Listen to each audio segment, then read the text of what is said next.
तो भाई लोगों, आप सभी का फिर से स्वागत है एक और नई वीडियो में। अगर आपने पिछला चैप्टर नहीं देखा तो जल्दी से जाके देखो। तो पिछले चैप्टर में हम देखते हैं कि ये बुढ़ा भाई सियोन के ऊपर भारी पड़ रहा होता है और ये उसके चेहरे के पास आके पंच रोकता है अपना और उससे कहता है, तुम डरे हुए तो नहीं हो। तो ये था पिछले चैप्टर का थोड़ा सा ट्रेलर। तो जिसने नहीं देखा तो जाके देखो ये सीरीज। तो भाई आज के चैप्टर में हम देखते हैं ये बुढ़ा सियोन के पास खड़ा होता है और वो लड़की भी पीछे खड़ी होती है और हाजी ये सब को देख के अपने मन में सोचता है, आखिर अभी यहाँ पर हुआ क्या, वो इतना तेज कैसे है। लड़की कहती है, फैंटम फीट। जिन्होंने इसे पहले नहीं देखा है, चेयरमैन के पैर रखने की टेक्निक जादू जैसी लगती है। बुढ़ा आदमी कहता है, अब समझे मेरी पावर के मुकाबले तुम्हारी पावर कुछ भी नहीं है। जिस तरह से तुमने लड़ाई की है उससे ऐसा लगता है तुम सिर्फ सियोनु क्लैन के मार्शल आर्ट टेक्निक का इस्तेमाल करते हो। सियोनु क्लैन की मार्शल आर्ट स्टाइल बेशक खास है। सियोनु क्लैन के स्टाइल का मेन फोकस एजिलिटी है। सेकंड इन कमांड ने इसमें हाईएस्ट लेवल प्राप्त किया है। तो हमें यहाँ पर सियोनु क्लैन के सेकंड लीडर की छोटी सी झलक दिखाई गई है। बुढ़ा आदमी फिर से कहता है, हालांकि समस्या ये है तुम्हारे पूरे शरीर में फ्लोइंग होने वाली एनर्जी इसे ह्योन वोन क्लैन की केवाई टेक्निक का इस्तेमाल करके बनाया गया था। तो यहाँ पर हमें एक और क्लैन के बारे में बताया गया है, ह्योन वोन क्लैन। भाई ये इसका नाम थोड़ा सा मुश्किल है लेकिन चलो। बूढ़ा आदमी फिर से कहता है, ह्योन वोन क्लैन की मार्शल आर्ट स्टाइल में शांति को सबसे ऊपर रखा जाता है। ये टेक्निक स्मूथ और धीमी प्रतीत होती है लेकिन उनके भीतर हम देखते हैं ये बूढ़ा आदमी दूसरी तरफ अपना हाथ ऊपर उठाता है और एकदम से ब्लास्ट हो जाता है। यहाँ पर बहुत ही ज्यादा बड़ा धमाका हुआ होता है। सब लोग बहुत ही ज्यादा हैरान होते हैं। बूढ़ा आदमी कहता है, इसमें ट्रेमेंडोस पावर है। हाजी बगल में खड़ा होता है और एकदम से हैरान होके कहता है, ये क्या था, क्या अभी कुछ जहाँ पर फटा। ये बूढ़ा आदमी अभी भी सियोन से बात कर रहा होता है। मार्शल आर्ट स्टाइल तुम्हारे शरीर में केवाई है जो केवाई टेक्निक के माध्यम से मार्शल आर्ट टेक्निक के रूप में दिखाई जाती है। दूसरे शब्दों में मार्शल आर्ट स्टाइल केवाई और केवाई टेक्निक और मार्शल आर्ट टेक्निक का कॉम्बिनेशन है। यहाँ पर भाई कोई भी कंफ्यूज मत होना। यहाँ पर बस इतना है कि केवाई टेक्निक्स और केवाई मार्शल आर्ट टेक्निक सभी एक दूसरे के कॉम्बिनेशन है। बूढ़ा आदमी फिर से कहता है, इसीलिए भले ही तुम्हारे पास दुनिया की सबसे बेहतरीन केवाई या केवाई टेक्निक्स या मार्शल आर्ट टेक्निक हो, तुम्हारी मार्शल आर्ट स्टाइल तब तक पूरी नहीं होगी जब तक इनके बीच बैलेंस ना हो। इसीलिए ज्यादातर मार्शल आर्ट संप्रदाय एक ही समय में केवाई टेक्निक्स और मार्शल आर्ट टेक्निक दोनों ही सीखते हैं। मतलब कि भाई लोग यहाँ पर ज्यादातर केवाई टेक्निक्स के साथ साथ मार्शल आर्ट टेक्निक्स भी सीखी जाती हैं। हाजी हैरान होता है और अपने मन में सोचता है, मुझे समझ नहीं आ रहा कि ये क्या कह रहे हैं और किस बारे में बात कर रहे हैं। अगर आप लोगों को भी कुछ समझ नहीं आया हाजी की तरह तो भाई टेंशन नहीं लेना। हाजी की तरह आप भी धीरे धीरे समझ जाओगे सब कुछ। मुझे तो भाई सब कुछ समझ आ चुके कि यहाँ पर किस बारे में बात कर रहे हैं कि वो टेक्निक्स मार्शल आर्ट टेक्निक्स ये सब कुछ समझ आ चुका है। हो सके तो भाई मैं आपको भी समझाने की कोशिश करूंगा धीरे धीरे। हाजी फिर से कहता है, मुझे लगा था कि वो बूढ़ा आदमी सियोन को मार डालेगा लेकिन वो ये सब कुछ क्यों समझा रहा है। बूढ़ा आदमी सियोन से कहता है, तो अगर तुम प्रॉपर मार्शल आर्ट सीखना चाहते हो तो इतना जिद्दी होना छोड़ो और मेरा स्टूडेंट बनो। हाजी हैरान होता है और कहता है, क्या उसका स्टूडेंट बनना, वो किस बारे में बात कर रहा है। तो फाइनली सियोन कहता है, मुझे इन सब बातों के बारे में पता है। मुझे पता है कि मेरी एनर्जी सियोनु क्लैन की मार्शल आर्ट टेक्निक से मेल नहीं खाती। ये बुढ़ा बहुत ज्यादा हैरान होता है और चिल्लाकर कहता है, क्या तुमको ये सब कुछ पहले से ही पता था? तो फिर तुम सिर्फ सियोनु क्लैन की टेक्निक का इस्तेमाल ही क्यों करते हो? सियोन कहता है, क्योंकि मैं सियोनु क्लैन का हेड हूँ। ये बंदा सियोनु क्लैन का हेड है इसीलिए इसने कोई दूसरी टेक्निक नहीं सीखी। अगर ये बाई चांस भाई कोई दूसरी टेक्निक सीख लेता तो भाई इस बुड्ढे की कोई औकात नहीं थी इसके सामने टिकने की। सियोन कहता है, मैं सियोनु क्लैन की मार्शल आर्ट टेक्निक को ना तो अभी और ना ही फ्यूचर में छोड़ने से मना करता हूँ। ये बुढ़ा आदमी कहता है, तुम मूर्ख लड़के, मैंने तुम्हें समझाने की कोशिश की। सियोन कहता है, लेकिन मैं आपके एडवाइस की इज्जत करता हूँ सर। सियोन के इतना कहते ही सब लोग हैरान हो जाते हैं। यहाँ का तो भाई माहौल ही बदल जाता है। हम लोग देखते हैं भाई सियोन वही टेक्निक करने वाला है जो कुछ समय पहले उस बुड्ढे ने की थी। सियोन स्पीड से जाता है और हाजे के कुछ अटैक करता है। यही अटैक उस बुड्ढे ने हाजे के ऊपर किया था जिससे हाजे ना ही बोल सकता था और ना ही भाई हिल सकता था। लेकिन अब हाजे बिल्कुल ही ज्यादा ठीक हो चुका है। हाजे कहता है, मेरी बॉडी, मैं ठीक हो चुका हूँ। सियोन कहता है, चार्जिंग सबसे मोस्ट बेसिक फुट टेक्निक है। मैं तो भूल ही गया था जब तक आपने इसे इस्तेमाल नहीं किया।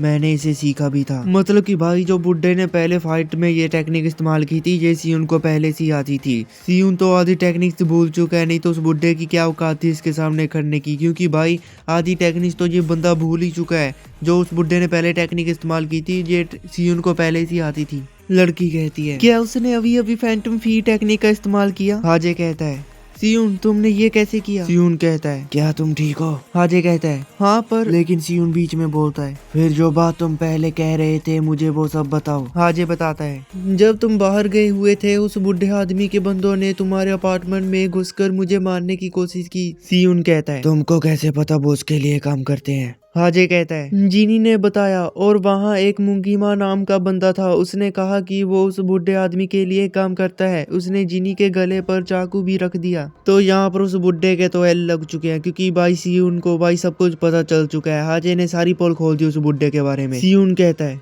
अब आपकी बारी है बात समझाने की सर, क्या ये सब सच है? इस बुढ़े के चेहरे पे हरामी स्माइल आ जाती है।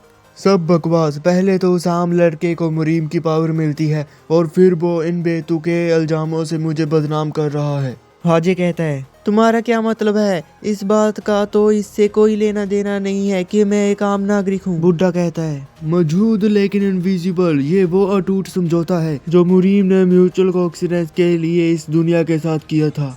यहाँ पर भाई ये बुड्ढा बस इतना कहना चाहता है कि मुरीम ने दुनिया के साथ एक वादा किया था, जैसे कि भाई एक दूसरे के साथ शांति से रहने का। ये बुड्ढा हाजे को कहता है और तुम जानते हो जो कोई भी उस नियम को तोड़ेगा उसको मरना होगा। और फिर भी यहाँ एक हमारे पास ऐसा आम लड़का है जिसके पास मुरीम की एनर्जी है, लेकिन मुझ पर जो कि मुरीम समुदाय का एक बुजुर्ग सदस्य है और मुरीम समुदाय का समर्थी मामलों को लेकर झूठे आरोप लगाए जा रहे हैं। अब तो भाई इस बुड्ढे ने मुझे भी हैरान कर दिया। ऐसी एक्टिंग कर रहा है कि हाँ भाई सच में इसके वो बंदे नहीं थे जो हाजे को और सियून को मारना चाहते हैं। तो भाई अब क्या सच है क्या नहीं ये तो हमें आगे पता चलेगा। हाजे अपने मन में सोचता है मुझे पता था कि सियून ने मेरे लिए कुछ खास किया था, लेकिन मुझे नहीं पता था कि ये इतनी बड़ी बात है। रुको, तो क्या मेरा यहाँ आना एक गलती थी? लेकिन सियून ने मेरी मदद करने के लिए इतना बड़ा जोखिम क्यों उठाया? बुड्ढा कहता है मुझे जवाब दो, उस लड़के में मुरीम की एनर्जी क्यों है? क्या तुम्हारे पास अपने बचाव में कहने के लिए कुछ नहीं है? अगर तुम सियोनु क्लैन के मुखिया वही व्यक्ति हो जिसने इस लड़के को पावर दी है, तो फिर यह मामला सिर्फ तुम तक ही सीमित नहीं रहेगा, तुम्हारे पूरे क्लैन को इसके लिए जिम्मेदार ठहराया जाएगा। हाजे अपने मन में सोचता है ये ठीक नहीं है, मुझे कुछ करना होगा। रुको, मेरा एक सवाल है, क्या आप ये कह रहे हैं कि समस्या ये है कि मैं एक आम नागरिक हूँ? बुड्ढा कहता है हाँ। हाजे कहता है तो फिर मैं भी मुरीम वॉरियर क्यों ना बन जाऊं? इससे तो सारी समस्या हल हो जाएगी। बुड्ढा कहता है क्या? हाजे कहता है क्या ये सही नहीं है? अगर मैं मुरीम वॉरियर होता तो इसमें शामिल हर व्यक्ति मुरीम समुदाय से होता, तो फिर कोई समस्या नहीं होगी, ठीक है ना सियून? इसकी बातें सुन के सियून बहुत ही ज्यादा हैरान लग रहा होता है। बुड्ढा चिल्लाकर कहता है बकवास बातें मत करो, तुम यूं ही मुरीम वॉरियर नहीं बन सकते।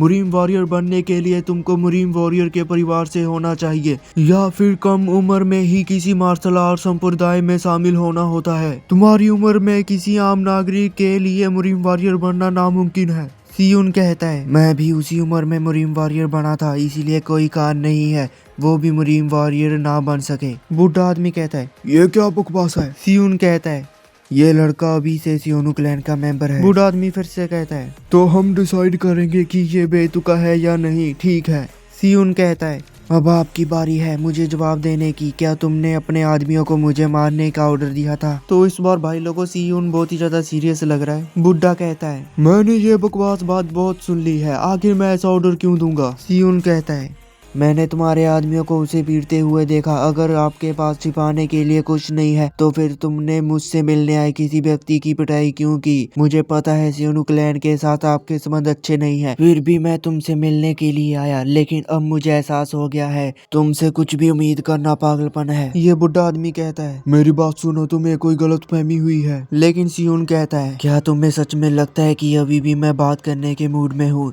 तो अगर तुम बात ही करना चाहते हो तो तुम्हें मेरी लाश से बात करनी होगी। तो भाई लोगों यहाँ पर ही सियून बहुत ही ज़्यादा सीरियस हो जाता है और इस बुड्ढे के तो अब एल लगने वाले हैं। तो यहाँ पर ही अपना चैप्टर ख़त्म भी होता है। अगर कोई बंदा है जिसने पीछे का चैप्टर नहीं देखे हैं तो वो जाके देख सकता है। और भाई चैनल को सब्सक्राइब, वीडियो को लाइक करना मत भूलना। तो भाई लोगों मैं उम्मीद करता हूँ कि आपका ये साल बहुत ही ज़्यादा अच्छा गुजरे। तो भाई मिलते हैं हम नेक्स्ट चैप्टर में, तब तक के लिए गुड बाय।